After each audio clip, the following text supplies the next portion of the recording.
Now we're in the office, and the idea here is to explore a bit more of the idea of noble decay. I know that's a fundamental, a founding block of your work, and I think to explain that and all the ramifications it has for you as an artist, as a person, that would be really, really helpful for everybody. I didn't realise what my work was about, really, until quite some time after I'd been working with the paint in the way that I work the paint. So I was working part-time for a couple of years. And then I moved into working as a full-time professional artist, and you get a rhythm.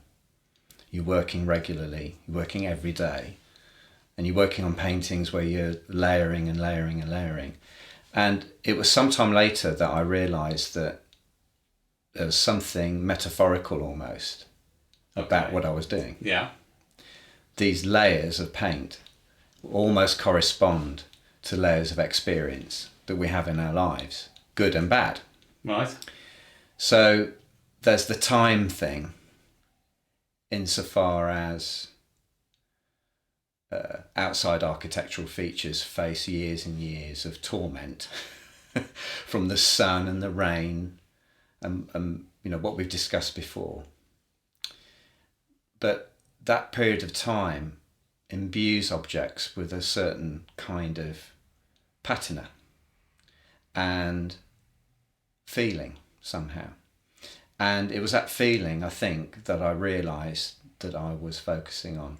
And so this layering and this noble decay idea started to coincide, and I started to sort of see this metaphor with experiences we all have. Right. So this would be in relation to your age and your stage of development as a painter and as a person? I think I was quite conscious of my age at the time when I moved full time.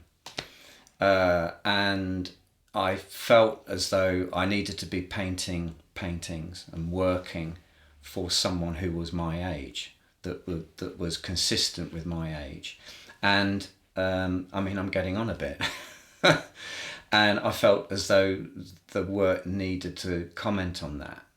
I mean, having said that, I still feel very young at heart, and I still feel as though there's a lot of time ahead. But changes of career late in life really focus the mind, because you know you haven't got the same amount of time in this new adventure than you would have had, say, when you're 20.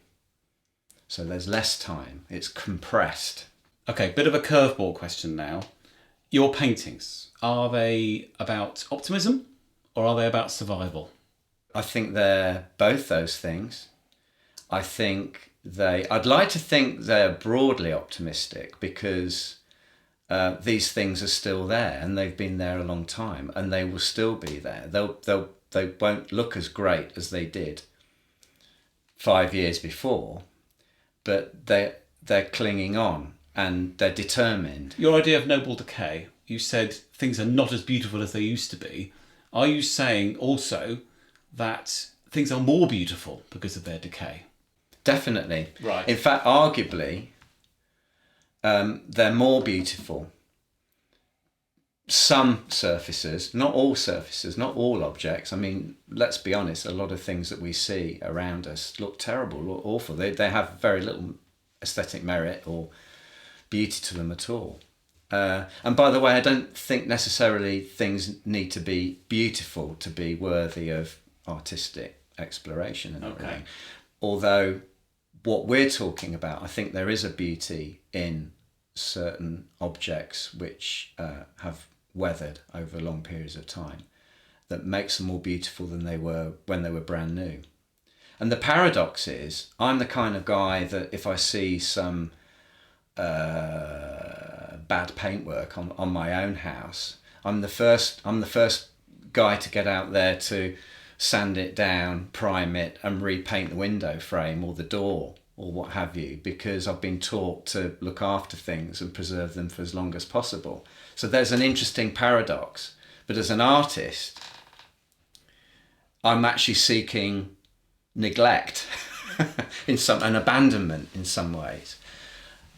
So I've had to reflect quite a lot about why that is, why artistically I'm interested in things that I would never allow to go to rack and ruin.